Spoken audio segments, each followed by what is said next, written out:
We continue our edit on our film wrong number. You're at the Indie Lot, where it's film school for the rest of us.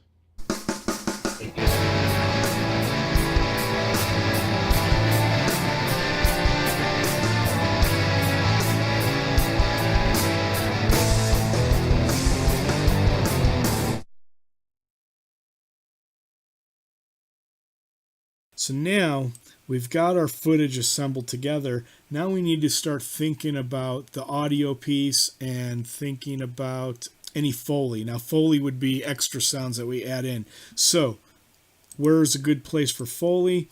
Well, right here, okay, something's obviously alerting my attention to my phone. So, I think we need a phone ring here, right? And I've already went and captured a phone sound, but let me show you where I go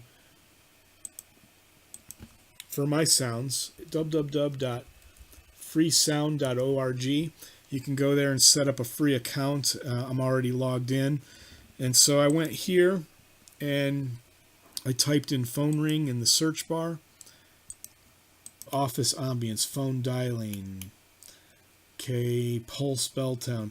All right, so you can preview these sounds and see which one you like. Now, the other thing you want to pay attention to when you're grabbing these sounds, notice in this column here, this icon out here, okay, at the end in gray. This is an icon that represents the type of licensing. Now, this is called freesound.org, and the sounds are all free. You don't have to pay for them, but different sounds are released under different licenses. Okay, here's your licenses here. You have attribution non-commercial, Creative Commons 0. I don't know what this sampling plus is, but you want to pay attention to these licenses because let's say, for example, you're building a training such like this and you want to sell your training. All right, you want to be sure that the sounds that you use are not restricted for commercial use. So for example, this one right here, this sound is licensed under the Creative Commons Attribution Non-Commercial License. So what does that mean? So let's say I like this sound here. You can click on it. And then right down here, you see this Creative Commons logo, and then this link, which links to the license.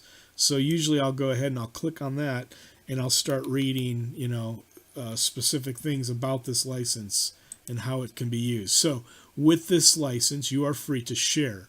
So you can copy, you can redistribute the material in any medium or format. You can also adapt. You can remix it, you can transform it, you can build upon the material. The licensor cannot revoke these freedoms as long as I follow the rest of the license terms. Okay, here's the rest of the license terms. It's an attribution license, so you must give appropriate credit, provide a link to the license, and indicate if changes were made. So you can do that in the credits of your movie. I usually try to do it in the credits of my movie, and I try to do it in the description that I provide for the movie, and I include the credits there as well, so then it has the appropriate crediting and linking to the license, etc. Non-commercial, you may not use the material for commercial purposes. If you're unsure what that means, you can click on that. A commercial use is one primarily intended for commercial advantage or monetary compensation. So if that's the purpose of your project, then you would not be allowed to use this sound legally, and you should probably stay away from it no matter how much you like it. Now, this one here for 0, okay, this sound is public domain. There is no restrictions. You can use this for whatever you want, pretty much. And let's just click on this and verify that. We'll go ahead and go here. All right. No copyright. The person who associated work with this deed has dedicated the work to the public domain by waiving all of his or her rights to the work worldwide under copyright law. All right. Other information. The only thing you can't do is imply endorsement by the author. There's probably a way to email this author, and you can ask them specific questions if you have them. Generally, when I'm looking for sounds, I'm looking for these zeros, especially because I know I don't have to do any kind of attribution. I could use it for commercial purposes. if I wanted to. The other one, common one I use here is this Creative Commons Attribution license. Let's have a look at that. And I'm just going to open this in a new tab. So with this attribution one, I can share, I can adapt. I have to give a credit. I have to indicate if any changes were made. And other than that, there's no additional restrictions. It can be used for commercial purposes. I just have to give proper credit where credit is due. So again, usually I do that in the credits of my movie or the description, such as like on YouTube, where you can create a file description and talk, let people know what your film is about. Okay. When I was searching, I finally came across, I think it was this one right here that I really liked. And it's marked as 0 license, so I can use it for whatever I want.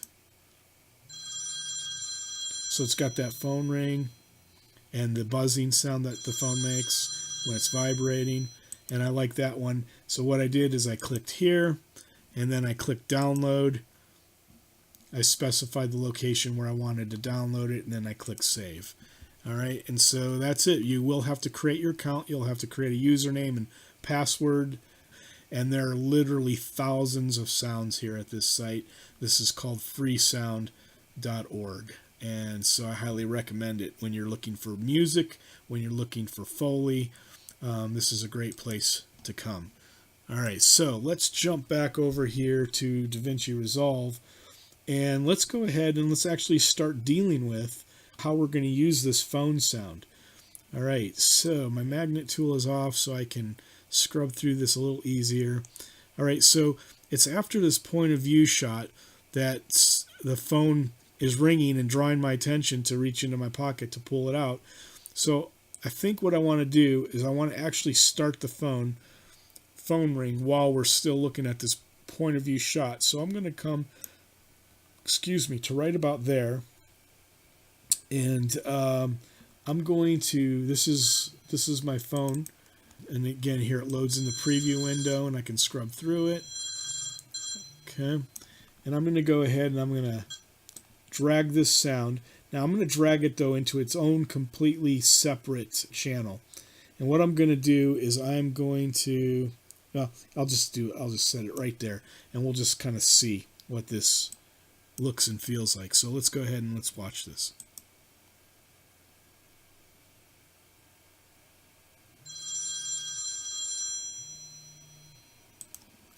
All right, actually I kind of like that, but let's just try, I want to try it just a little bit closer there.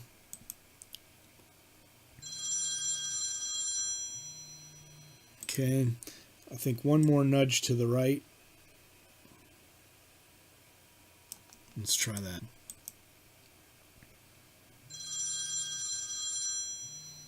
Yeah, I kind of like that.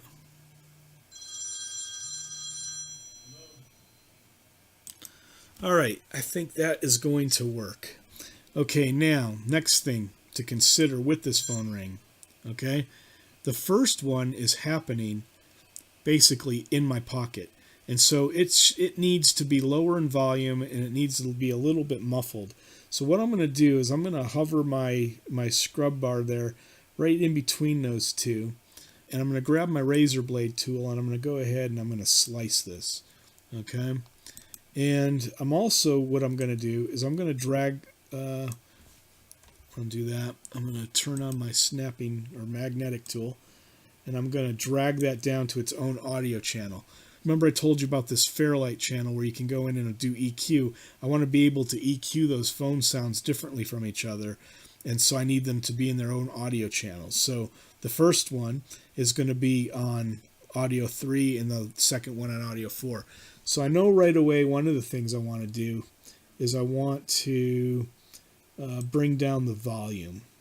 So I'm going to go ahead and do that and see how that works. Now it comes out of my pocket, so that's going to be louder, and still this is too loud. So I'm going to bring it down even more. Let's see what that sounds like.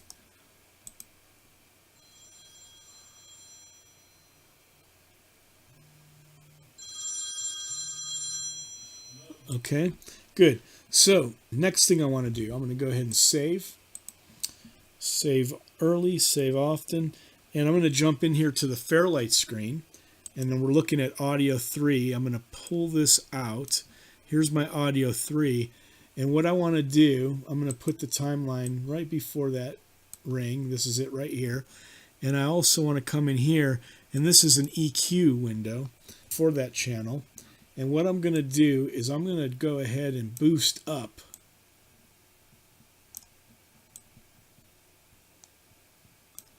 I'm going to go ahead.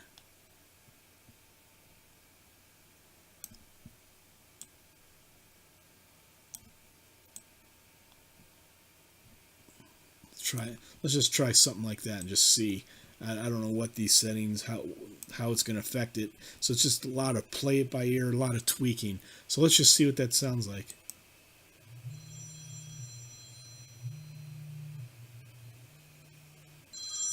Huh. Not too bad. Maybe bring this down.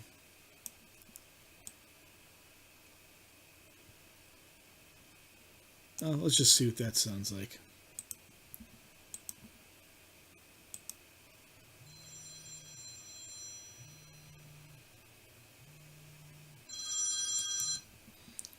Now,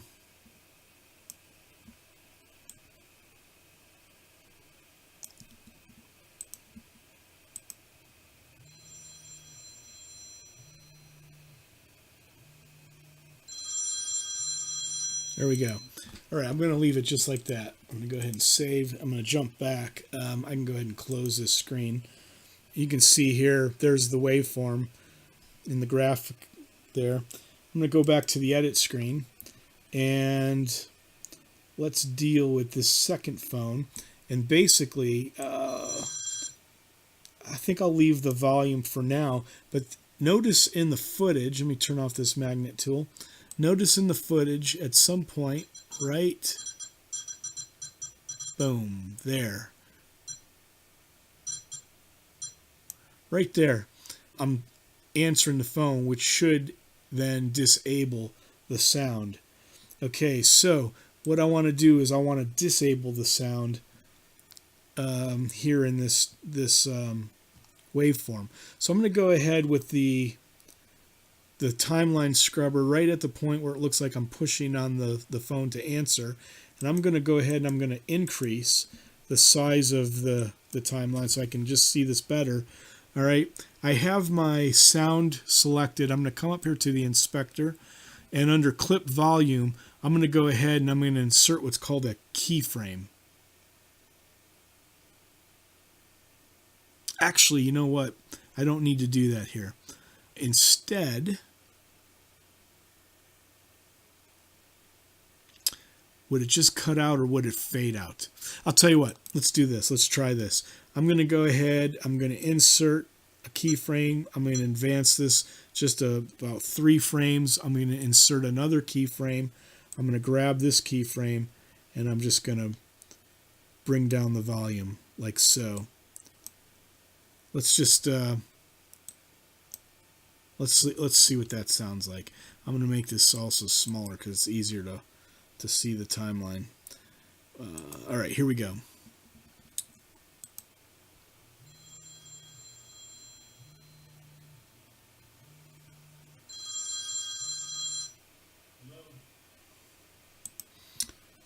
Maybe that phone is too loud. I'm going to bring the volume down. Let's try that.